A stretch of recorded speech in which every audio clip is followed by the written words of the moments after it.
ফের ভিক্ষুকের জাতিতে পরিণত করার ষড়যন্ত্র থেকেই তাণ্ডব, বললেন প্রধানমন্ত্রী। পঙ্গু হাসপাতাল ও সেতু ভবন পরিদর্শন। কোটা আন্দোলনকে কেন্দ্র করে জঙ্গিদের উত্থানের চেষ্টা, লুট করা হয় অস্ত্র, বললেন স্বরাষ্ট্রমন্ত্রী। রোববার মোবাইল ইন্টারনেট চালু নিয়ে অপারেটরদের সাথে বৈঠক, নাশকতায় আইসিটি খাতে হাজার কোটি টাকার ক্ষতি। দীর্ঘস্থায়ী হবে না আর্থিক ক্ষতি, জনগণের উদ্যোগ আর সরকারি নীতি সহায়তায় ফের গতিশীল হবে অর্থনীতি। স্বাভাবিক হয়ে আসছে জনজীবন, সড়কে যানবাহনের চাপ, মঙ্গলবার পর্যন্ত অফিস চলবে সকাল 9টা থেকে বিকাল 3টা পর্যন্ত।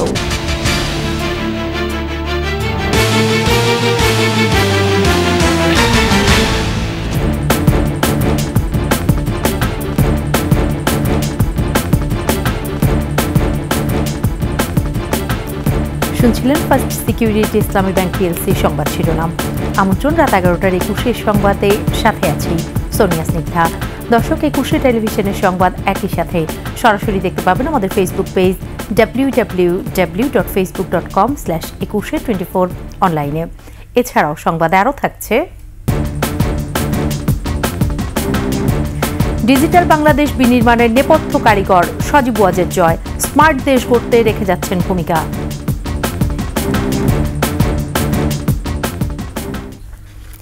দেশকে অর্থনৈতিকভাবে পঙ্গু করাই ছিল সহিংসতাকারীদের মূল লক্ষ্য জানিয়ে প্রধানমন্ত্রী শেখ হাসিনা বলেছেন, ফের ভিক্ষুকের জাতিতে পরিণত করার ষড়যন্ত্র থেকে চালানো হয় তাণ্ডব। হাসপাতালে আহতদের দেখতে গিয়ে প্রধানমন্ত্রী জানান, যাদের অঙ্গহানি হয়েছে কৃত্রিমভাবে তা প্রতিস্থাপন করে দেবে সরকার। আর কারো কোল যেন খালি না হয় সে বিষয়ে দেশবাসীকে সজাগ থাকার আহ্বান জানান সরকার প্রধান। রিপোর্ট প্রণব চক্রবর্তীর। কোটা আন্দোলনে ভর করে সহিংসতায় আহতদের দেখতে জাতীয় অর্থোপেডিক হাসপাতাল ও পুনর্বাসন প্রতিষ্ঠান নিটোরে আসেন প্রধানমন্ত্রী শেখ হাসিনা। এখন পর্যন্ত এই হাসপাতালে ভর্তি হয়েছেন 272 জন, আর চিকিৎসা শেষে ছাড়পত্র নিয়েছে 196 জন। এখনও চিকিৎসা নিচ্ছেন 76 জন। আহতদের চিকিৎসার সার্বিক খোঁজ নেন প্রধানমন্ত্রী। এ সময় পরিবারের সদস্যদের সমবেদনা জানান তিনি। পরে গণমাধ্যমে কথা বলতে গিয়ে তিনি বলেন, আহতদের সব রকম চিকিৎসা দেবে সরকার, প্রয়োজনে অঙ্গ প্রতিস্থাপন করে দেয়া হবে। আজকে চিকিৎসার জন্য যা যা লাগবে আমরা করে দিচ্ছি। আর যারা পা হারিয়েছে বা হাত হারিয়েছে, আমরা কৃত্রিম পায়ের ব্যবস্থা করে দেব, যাতে তারা আবার সুস্থ মানুষের মতো চলতে পারে, নিজের কাজ করতে পারে। এবং এর মধ্যে একজন আবার প্রতিবন্ধীও, কাজে তার মা যাতে ভালোভাবে চলতে পারে। প্রতিবন্ধী অবশ্য আমরা ভাতাও দিচ্ছি, কিন্তু তাকে আরও ব্যবস্থা করে দেব। সব দাবি মেনে নেয়ার পরও আন্দোলন কখনোই কাম্য নয় বলে জানান প্রধানমন্ত্রী। মানুষ মেরে ঝুলিয়ে রাখা, পুলিশ মেরে ঝুলিয়ে রাখা, গাজীপুরে আমাদের কর্মী মেরে ঝুলিয়ে রাখা, এটা কী ধরনের রাজনীতি আমরা চাই না। যেখানে দাবি করেছে প্রত্যেক দাবি আমরা মেনে নিয়েছি। এইরকম তাণ্ডব বিএনপি জামাত জোট চালিয়েছিল। আওয়ামী লীগের প্রায় 21,000 নেতাকর্মী হত্যা করে, কত মানুষ গুলি খেয়ে তাদের ঘর বাড়ি হাত পা কেটে দেওয়া, চোখ তুলে দেওয়া, মেয়েদের রেপ করা। প্রধানমন্ত্রী বলেন, সরকারের ধারাবাহিকতায় দেশের যে উন্নয়ন, অর্থনীতির সেই গতিকে আবার থমকে দেয় এই আন্দোলন। যেখানে আমি মানুষের ভাগ্য পরিবর্তনের কাজ করে যাচ্ছি, মানুষের জীবন মান উন্নয়ন করেছি। আজকে বাংলাদেশ সেই 2008-এর বাংলাদেশ আর 2024-এর বাংলাদেশ তো এক না। বাংলাদেশের মানুষের জীবন মান তো উন্নত হয়েছে। আমাদের অর্থনীতি আজকে কত উপরে উঠে গিয়েছিল, এবং এটা মনে হলো যে এটা আর কিছুই না। এটা আমাদের অর্থনীতিকে সম্পূর্ণ পঙ্গু করে দিয়ে বাংলাদেশকে আবার ভিক্ষুকের জাতি করে দেওয়া, এটাই বোধহয় এদের পিছনে ষড়যন্ত্র। বর্তমান পরিস্থিতি মোকাবেলায় দেশবাসীকে সর্বক্ষণ পাশে চান সরকার প্রধান।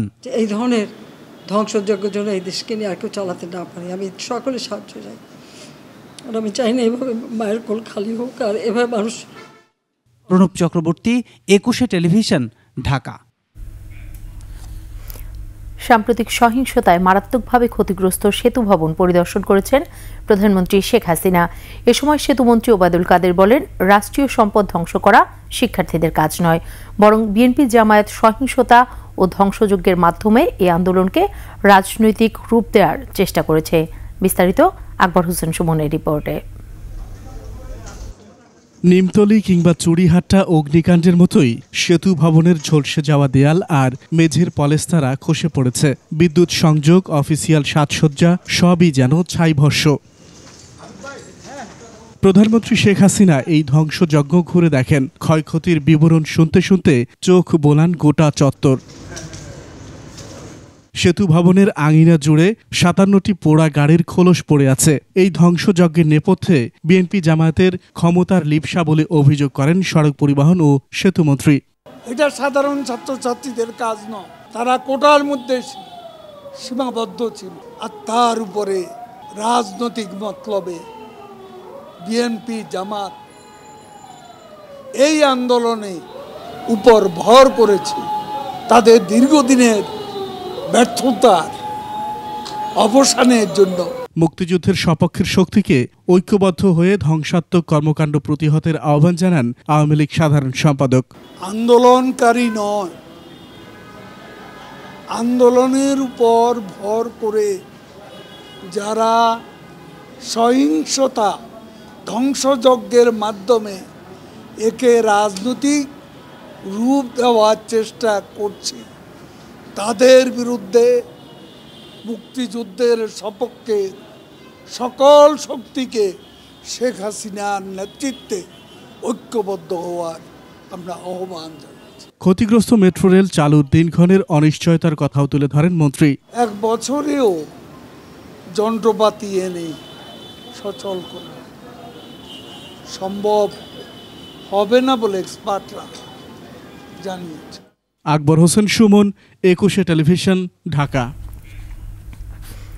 রাজধানীতে জামায়াত ইসলামের গোপন আস্তানায় অভিযান চালিয়ে 11টি শক্তিশালী হাতবোমা, দেশীয় অস্ত্র পাওয়া গেছে।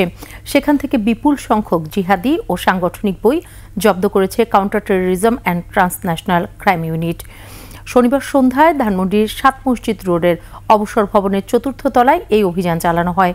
পরে সিটিসির প্রধান মোহাম্মদ আসাদুজ্জামান বলেন, কোটা আন্দোলনকে কেন্দ্র করে চালানো সহিংসতা ও হামলার সমন্বয় ও নির্দেশনা এই আস্তানা থেকে দেয়া হয়। এ ঘটনায় কাউকে গ্রেফতার করা সম্ভব হয়নি। গোপন রাস্তা দিয়ে তারা পালিয়ে যায়।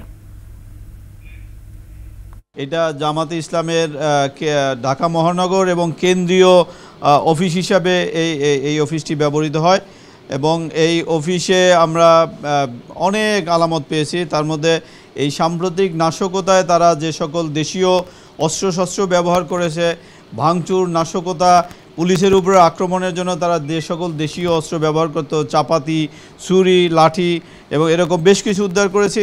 পাশাপাশি হাতে তৈরি বোমাও আমরা বেশ কিছু উদ্ধার করেছি এই আস্তানা থেকে। সকল হামলার নির্দেশনা সহ সমন্বয় তারা এই অফিস থেকে করেছে বলে আমরা জানতে পেরেছি। এই অফিস থেকে কিভাবে বের হয়ে যাবে পুলিশের উপস্থিতি টের পেলে তার একটি গোপন সুড়ঙ্গপথ এখানে করা ছিল। এ থেকে আমরা ধারণা করি এই অফিসে কয়েকজন ছিল এবং তারা তাদের গোপন আস্তানা দিয়ে হয়তো তারা সটকে পড়েছে। কোটা বিরোধী আন্দোলনকে কেন্দ্র করে দেশে আবারও জঙ্গিবাদ উত্থানের চেষ্টা করা হয়েছিল বলে অভিযোগ করেছেন স্বরাষ্ট্রমন্ত্রী আসাদুজ্জামান খান কামাল। বলেছেন, নরসিংদী কারাগার সহ বিভিন্ন জায়গা থেকে ছিনতাই হওয়া অস্ত্র জঙ্গিরা ব্যবহার করছে। রাজধানীর যাত্রাবাড়ি এবং নারায়ণগঞ্জের বিভিন্ন ক্ষতিগ্রস্ত স্থাপনা পরিদর্শন শেষে মন্ত্রী আরও বলেন, বিএনপি জামায়াত সংঘবদ্ধ হয়ে এসব হামলা, অগ্নিসংযোগ ও পুলিশকে হত্যা করেছে। আহমেদ বাবুর প্রতিবেদনে বিস্তারিত।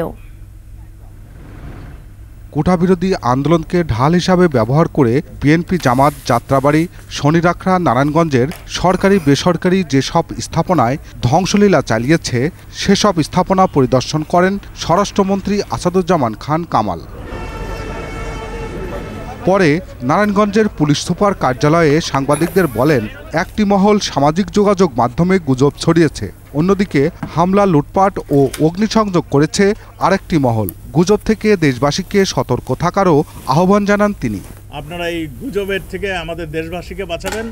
তারা একসঙ্গে গুজব ছড়িয়েছে একদল, আরেক দল আক্রমণ করেছে এবং এই রকম সংঘবদ্ধ আক্রমণ শুধুমাত্র ডেডিকেটেড ফোর্সরাই করতে পারে, যেটা নাকি জামাত, বিএনপি এবং এই জঙ্গিদের কাছে রয়েছে। তাদেরই সংঘবদ্ধ আক্রমণ সন্ত্রাসীরা পুলিশ ও আওয়ামী লীগ কর্মীদের টার্গেট করে হামলা করেছে বলেও জানান স্বরাষ্ট্রমন্ত্রী। বলেন, যারা জঙ্গি উত্থান ঘটাতে চেয়েছিল তারাই অস্ত্র লুট করেছে। অস্ত্র নেওয়ার উদ্দেশ্য এবং জঙ্গি নেওয়ার উদ্দেশ্য আপনারা নিজেরাই বুঝতে পারেন। জঙ্গি উত্থান যারা ঘটাতে চেয়েছিল তারাও এই আন্দোলনে সক্রিয় হয়েছে। অস্ত্রগুলি তারা ব্যবহার করছে আমাদের পুলিশের এগেনস্টে এবং বিভিন্ন জায়গায়। যত এইখান থেকেও আমাদের 2টি অস্ত্র এখনও খোয়া গেছে, এগুলি সবগুলি এখন ইউজ করছে আমাদের বিজিবির উপর। নারায়ণগঞ্জের বিভিন্ন স্থাপনায় হামলা অগ্নিসংযোগে জড়িত থাকার অভিযোগে এখন পর্যন্ত 487 জনকে গ্রেফতার করা হয়েছে বলেও জানান স্বরাষ্ট্রমন্ত্রী। আমাদের দেশকে অকার্যকর করার প্রচেষ্টা নিয়েছিল। আহমদ বাবু, একুশে টেলিভিশন, ঢাকা। রোববার অপারেটরদের সাথে বৈঠকের পর মোবাইল ইন্টারনেট চালুর বিষয়ে সিদ্ধান্ত নেওয়া হবে বলে জানিয়েছেন তথ্য প্রযুক্তি প্রতিমন্ত্রী জুনায়েদ আহমেদ পলক। কোটা আন্দোলনকে পুঁজি করে বিএনপি জামায়াত চক্রের সাম্প্রতিক নাশকতা পরিকল্পিত উল্লেখ করে প্রতিমন্ত্রী জানান, 18 ও 19 জুলাই 1 লাখ নতুন সিম কার্ড ঢাকায় প্রবেশ করেছে। তারাই ধ্বংসযজ্ঞে অংশ নিয়েছে। শিউলি স্বপ্নমের প্রতিবেদন। প্রধানমন্ত্রীর তথ্য যোগাযোগ প্রযুক্তি বিষয়ক উপদেষ্টা সজীব ওয়াজেদ জয়ের 54তম জন্মদিন উপলক্ষে সারা দেশে 1 লাখ গাছের চারা রোপণ কর্মসূচির উদ্বোধন করেন আইসিটি প্রতিমন্ত্রী জুনায়েদ আহমেদ পলক। পরে ডাক ভবনে আলোচনা সভায় অংশ নিয়ে প্রতিমন্ত্রী বলেন, সরকার দাবি মেনে নেওয়ার পরও বিএনপি জামায়াত একটি যৌক্তিক ছাত্র আন্দোলনকে সহিংসতায় রূপ দেয়। আইন শৃঙ্খলা রক্ষাকারী বাহিনীর উপরে হামলা করা হয়। প্রতিমন্ত্রী জানান, 18 থেকে 19 জুলাই মোবাইল অপারেটরদের তথ্য বিশ্লেষণ করে দেখা গেছে উত্তরা, রামপুরা, মোহাম্মদপুর, যাত্রাবাড়ি ও গাজীপুরে 1 লাখ নতুন সিম কার্ড ব্যবহার করা হয়েছে। অনেক বিএনপি, ছাত্রদল, জামাত এবং শিবিরের চিহ্নিত তালিকাভুক্ত সন্ত্রাসীরা এই কয়েকদিন ঢাকামুখী ছিল এবং সেই সকল এলাকায় তারা অবস্থান গ্রহণ করেছে। নাশকতাকারীরা 3টি ডেটা সেন্টার ধ্বংস ও শত শত কিলোমিটার তার পুড়িয়ে দেয়। এতে 70% সার্ভার ডাউন হয়ে 18 জুলাই রাত 9টায় ইন্টারনেট বন্ধ হয়ে যায়, যাতে ক্ষতির পরিমাণ ছাড়িয়ে যায় 1000 কোটি টাকা। রাত 9টায় ইন্টারনেট বন্ধ হয়ে গেছে। এখন আন্তর্জাতিক পর্যায়ে অনেক জায়গায় বিএনপি, জামাত তারা অপপ্রচার করছে। তারা বলছে যে সরকার ইন্টারনেট বন্ধ করে দিয়েছে। এদিকে শিগগিরই মোবাইলের 4G নেটওয়ার্ক খুলে দেওয়া হবে জানিয়ে প্রতিমন্ত্রী বলেন, রোববার সকাল 9টায় মোবাইল অপারেটরদের সাথে বৈঠকের পরই এ বিষয়ে সিদ্ধান্ত। আগামীকাল পরশুর মধ্যেই তাদের সাথে আলোচনা করে আমরা মোবাইল ব্রডব্যান্ডটাও 4G নেটওয়ার্কটাও আমরা উন্মুক্ত করে দেব। টানা 5 দিন বন্ধ থাকার পর মঙ্গলবার রাত থেকে গুরুত্বের ভিত্তিতে সীমিত আকারে চালু হয়েছে ব্রডব্যান্ড ইন্টারনেট। শিউলি স্বপ্নম, একুশে টেলিভিশন, ঢাকা। নানা ঘাত প্রতিঘাত অতিক্রম করে এত দূরে গিয়েছে দেশের অর্থনীতি। করোনা মহামারী, বন্যা, ঘূর্ণিঝড়ের মতো প্রাকৃতিক দুর্যোগ কিংবা মনুষ্য সৃষ্ট প্রতিবন্ধকতা কোনোটাই আটকাতে পারেনি অর্থনীতি ও উন্নয়নের চাকা। তাই ব্যবসায়ী ও অর্থনীতিবিদরা বলছেন, কোটা আন্দোলনকে কেন্দ্র করে সহিংস কর্মকাণ্ডের কারণে অর্থনীতিতে যে ক্ষতি হয়েছে সেটিও দীর্ঘস্থায়ী হবে না। দেশের মানুষের উদ্যম, কর্মশক্তি ও সরকারি নীতি সহায়তায় ফের গতিশীল হবে অর্থনীতি। তৌহিদুর রহমানের রিপোর্ট।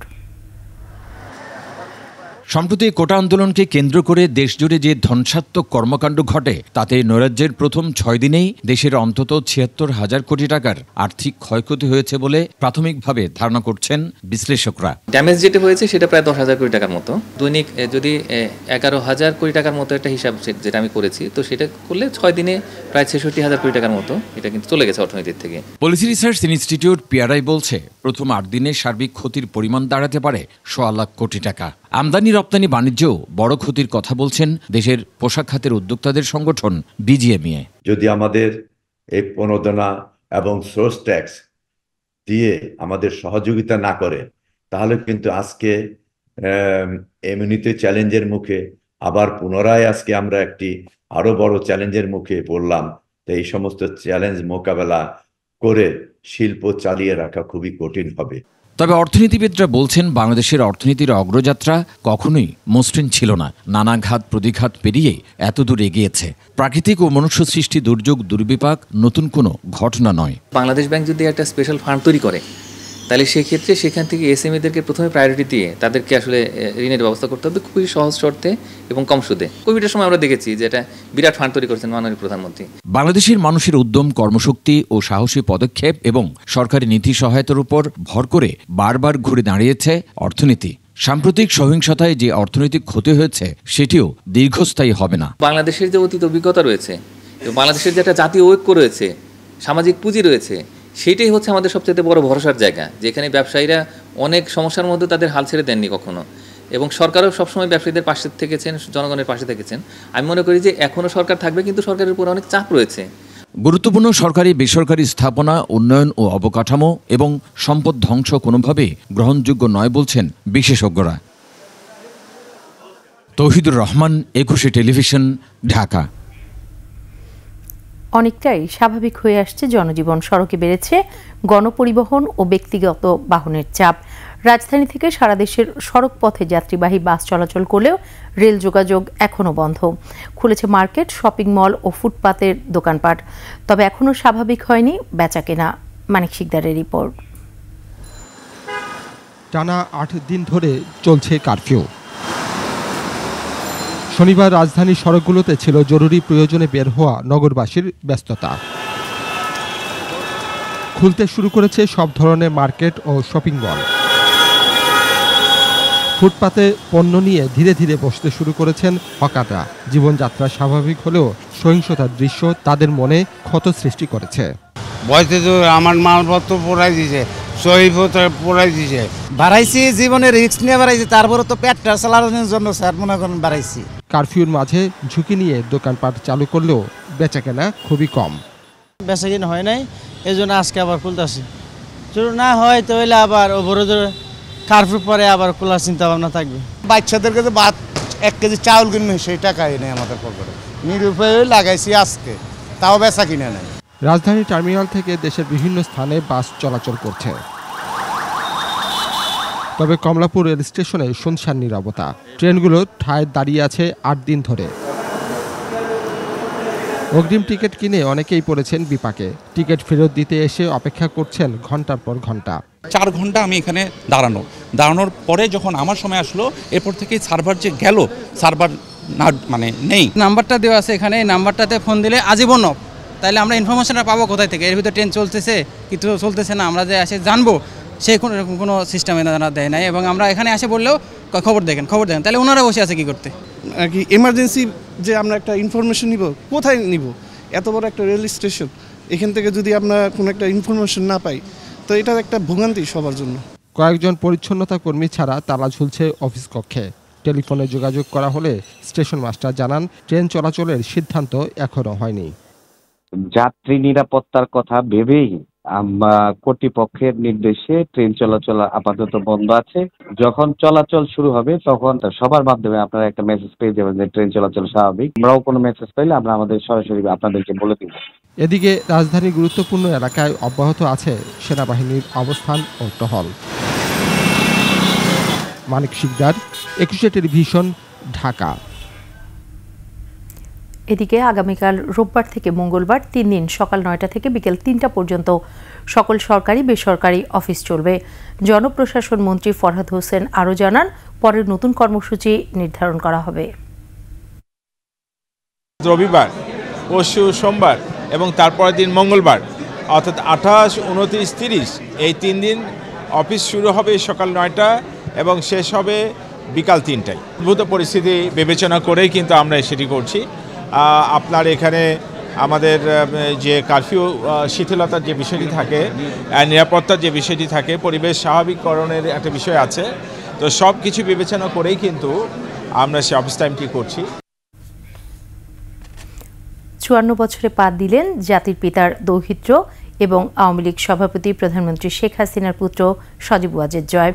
71 সালের আজকের দিনে জন্ম নেন প্রধানমন্ত্রীর তথ্য ও যোগাযোগ প্রযুক্তি বিষয়ক উপদেষ্টা, ডিজিটাল বাংলাদেশের নেপথ্যের এই কারিগর।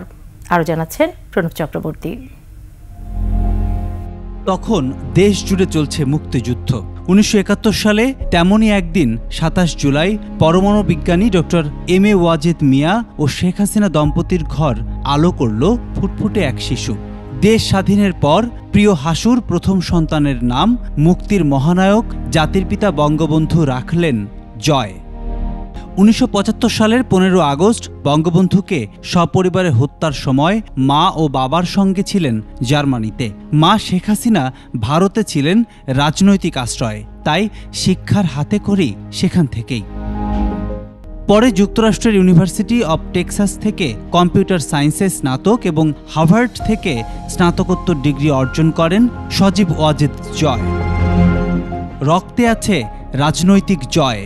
রক্তের বহমান ধারায় 2007 সালে ওয়ার্ল্ড ইকোনমিক ফোরামে নির্বাচিত হন ইয়ং গ্লোবাল লিডার। ভোটারদের আকৃষ্ট করতে তাঁর পরিকল্পনায় 2008 সালের সংসদ নির্বাচনের প্রচারে বাংলাদেশ আওয়ামী লীগ যোগ করে ডিজিটাল বাংলাদেশ স্লোগান।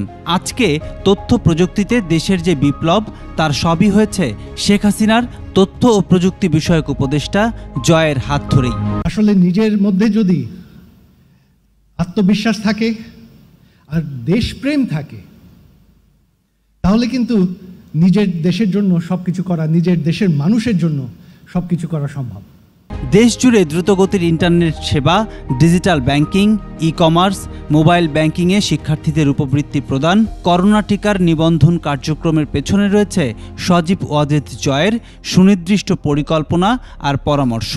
মহাকাশে আজ বাংলাদেশের যে নিজস্ব স্যাটেলাইট, তার সবটুকুই তিনি করেছেন মনে প্রাণে।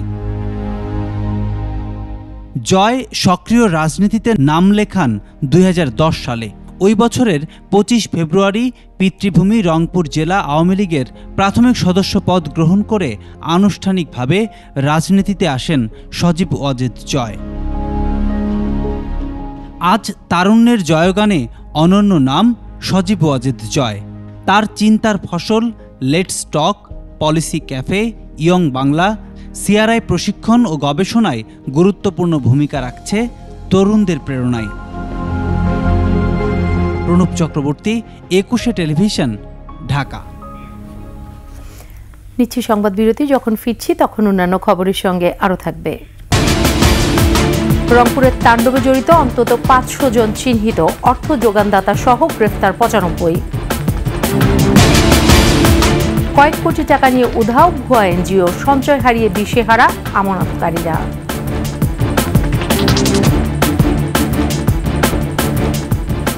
আবারও আমন্ত্রণ রাত 11টার 21 সংবাদে। কোটা আন্দোলন স্থগিত করার ঘোষণা দিয়েছে বরিশাল বিশ্ববিদ্যালয়ে বৈষম্য বিরোধী ছাত্র আন্দোলন। শনিবার বিকেলে বরিশাল বিশ্ববিদ্যালয়ের সংবাদ সম্মেলনে এই ঘোষণা দেন আন্দোলনের সমন্বয়ক সুজয় শুভ। তিনি বলেন, সরকারি চাকরিতে নিয়োগের ক্ষেত্রে কোটা নিয়ে সরকারি প্রজ্ঞাপন দাবি বাস্তবায়নের প্রতিফলন। এ সময় তারা কোটা সংস্কার দেয়া গেজেটের দ্রুত বাস্তবায়ন চান।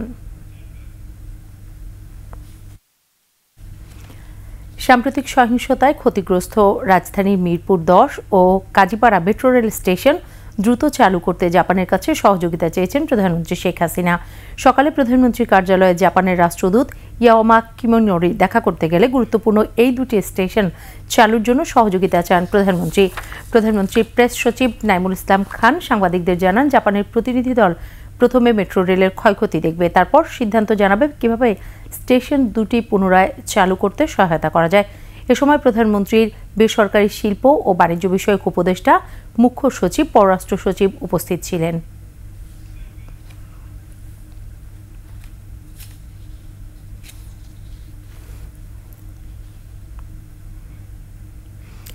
কোটা বিরোধী আন্দোলনে বিএনপি জামায়াতের সন্ত্রাসী হামলায় আহতদের চিকিৎসায় দলমত বিবেচনায় আসবে না বলে জানিয়েছেন 14 দলের মুখপাত্র আমির হোসেন আমু। সম্প্রতি দেশব্যাপী সহিংসতায় আহতদের খোঁজ খবর নিতে 14 দলের প্রতিনিধি দল নিয়ে ঢাকা মেডিকেল কলেজ হাসপাতাল পরিদর্শন করেন। আহতদের চিকিৎসার খোঁজ খবর নিয়ে সাংবাদিকদের মুখোমুখি হন 14 দলের মুখপাত্র আমির হোসেন আমু। তিনি আরও বলেন, দেশব্যাপী হামলা, জ্বালাও পোড়াও করে যারা রাষ্ট্রীয় সম্পদ ধ্বংস করার পাশাপাশি হত্যা ও খুন করেছে, তাদের বিচারেও দল বিবেচনায় আসবে না। চিকিৎসা ক্ষেত্রে বা বিভিন্ন যে স্বাস্থ্যমূলক ব্যবস্থার ক্ষেত্রে কোনো দল নেই। দলমত নির্বিশেষে যার যেখানে অবস্থান সেইখান থেকে তাকে দেখা হবে এবং সেইভাবে ব্যবস্থা গ্রহণ করা হবে। চিকিৎসার ক্ষেত্রে যেমন বৈষম্য হবে না এবং আইনের ক্ষেত্রেও কোনো বৈষম্য হবে না, এইটাই আমরা আশা করি। কোটা বিরোধী আন্দোলনের আড়ালে বিএনপি ও জামায়াত শিবিরের তাণ্ডবে ক্ষতবিক্ষত উত্তরবঙ্গের বিভাগীয় নগরী রংপুর। থানা, পুলিশ ফাঁড়ি, জেলা ও মহানগর আওয়ামী লীগের কার্যালয় সহ অন্তত 10টি সরকারি অফিসে হামলা, আগুন দেয়া ও লুটপাট করা হয়েছে। তাণ্ডবের মদতদাতা ও অর্থের যোগানদাতা সহ হামলায় অংশ নেয়া অন্তত 500 জনকে চিহ্নিত করেছে পুলিশ। আলী হায়দার রনির ক্যামেরায় রংপুর বিভাগীয় প্রতিনিধি লিয়াকত আলী বাদলের তথ্যে ডেস্ক রিপোর্ট।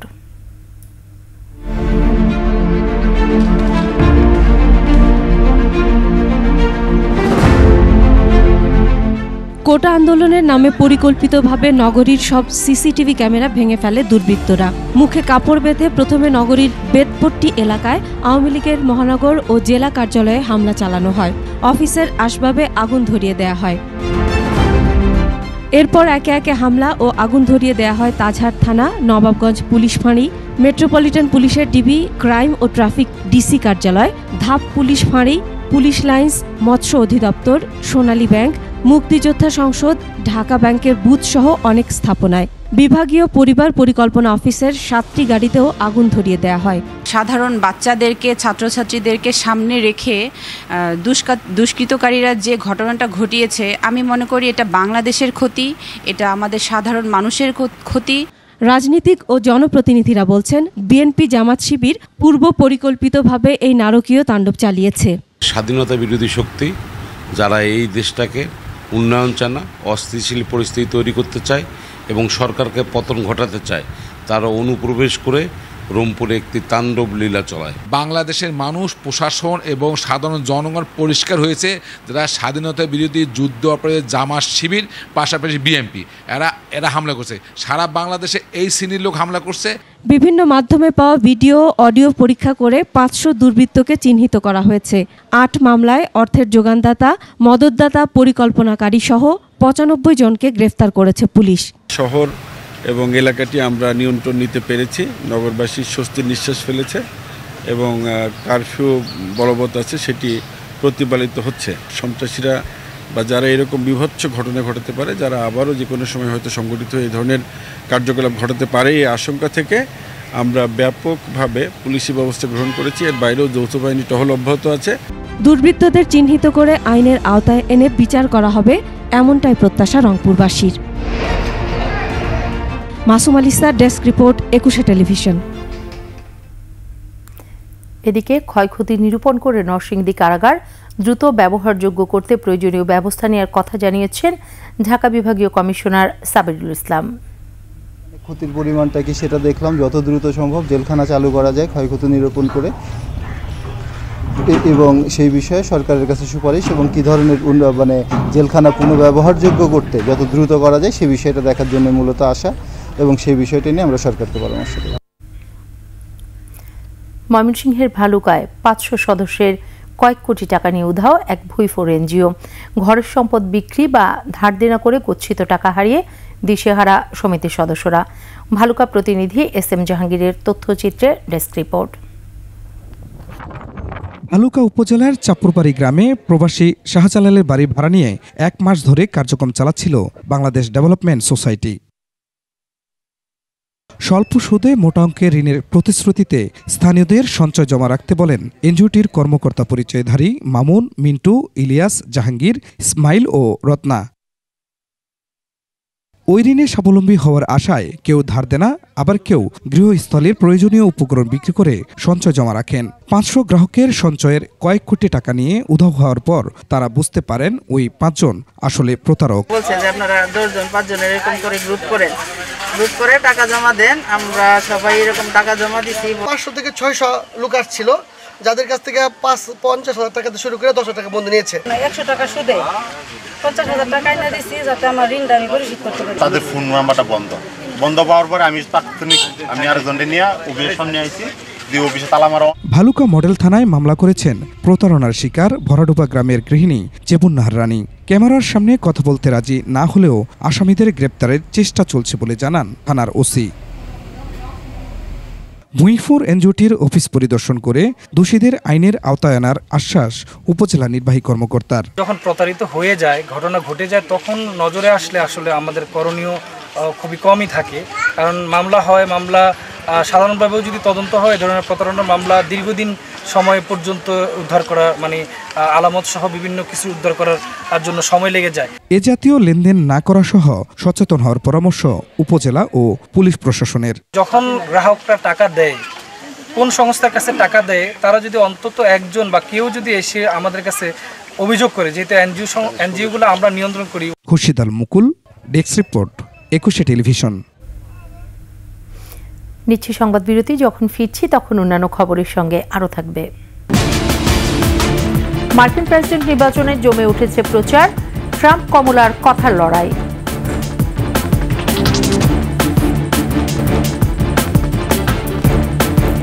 আবারও আমন্ত্রণ রাত 11টার 21 সংবাদে। জাতীয় প্রেস ক্লাবের সামনে এক অনুষ্ঠানে পররাষ্ট্রমন্ত্রী ডক্টর হাসান মাহমুদ অভিযোগ করে বলেন, কোটা আন্দোলনে ভর করে বিএনপি জামায়াত নৈরাজ্য চালিয়েছে। আন্দোলনের সুযোগ নিয়ে বিএনপি জামাত সন্ত্রাসী জঙ্গি গোষ্ঠী, তালেবান ভাবাদর্শে যারা উজ্জীবিত সেই জঙ্গি গোষ্ঠী, তারা নরসিংদীতে তারা কারাগারে হামলা চালিয়েছে এবং সেখান থেকে 9 জন জঙ্গিকে তারা ছিনিয়ে নিয়ে গেছে। সমস্ত গর্বের, অহংকারের এবং সেবামূলক সমস্ত প্রতিষ্ঠানগুলোর উপর তারা হামলা পরিচালনা করেছে। যারা আজকে এই নৈরাজ্য করেছে, আমাদের সরকার প্রতিজনকে খুঁজে বের করা হবে। এবার বাণিজ্য সংবাদ।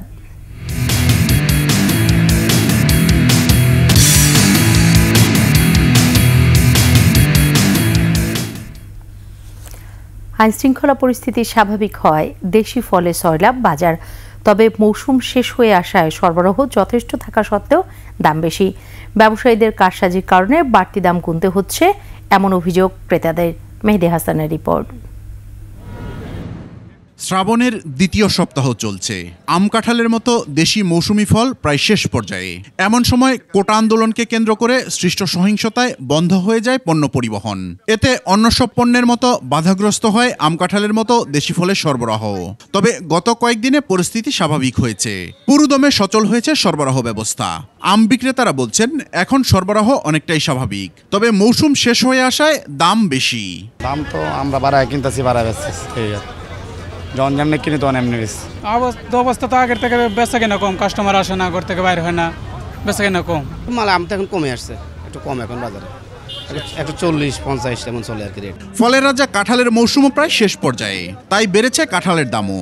গন্ডগোলা কাঁঠাল আসছিল না, আর এখন তো সিজন শেষের দিকে কাঁঠালের দাম অনেক বেশি, অনেক তো আগে 1-2টা কিনতে গেছে, যেমন 1টা কিনে লাগিয়ে দেবে। তবে আনারসের চলছে ভরা মৌসুম, তাই দাম নাগালের মধ্যে আছে বলেই জানালেন দোকানিরা। সর্বমূল্য দাম হলো এখন ছোটটার দাম বেশি, বড়টার দাম কম, এটা সিজন শেষ হয়ে গেল আর এটা সিজন বাড়লো।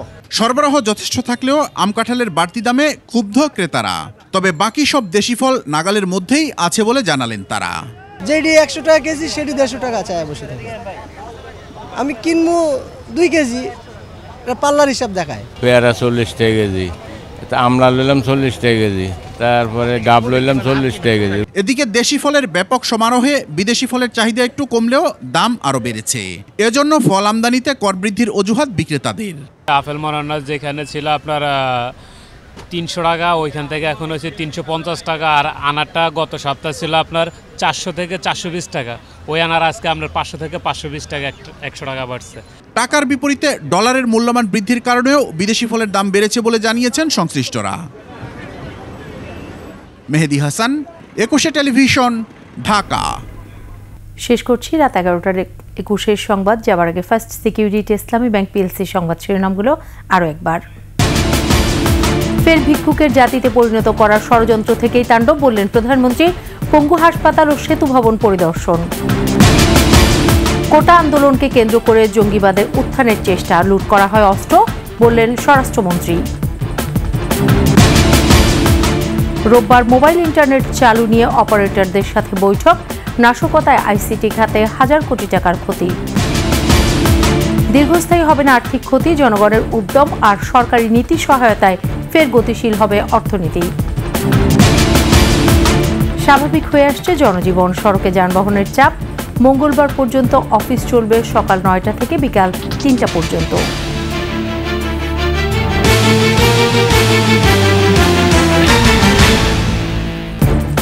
সর্বশেষ সংবাদ জানতে ডায়াল করুন 2021 নম্বরে আর ভিজিট করুন ekushe-tv.com ওয়েবসাইটে।